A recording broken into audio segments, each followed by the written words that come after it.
నమస్కారం ఘంటారావానికి స్వాగతం. ముందుగా ప్రధానాంశాలు. హింసాత్మక ఆందోళనతో నేపాల్ ప్రధాని రాజీనామా. సైన్యం చేతుల్లోకి పాలన వెళ్లనుందనే సమాచారం.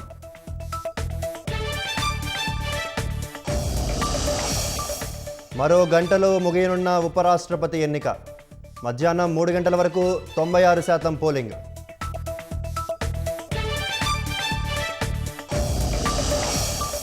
హిమాచల్ ప్రదేశ్లోని వరద ప్రభావిత ప్రాంతాల్లో ప్రధాని ఏరియల్ సర్వే.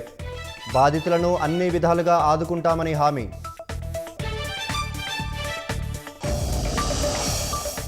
ఉపరితల ఆవర్తన ప్రభావంతో పలు జిల్లాలకు ఎల్లో అలర్ట్. ఉత్తరాంధ్రకు భారీ వర్ష సూచన.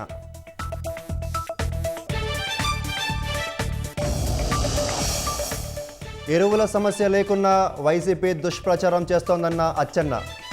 రైతులకు సరిపడా యూరియా అందుబాటులో ఉందని వెల్లడి.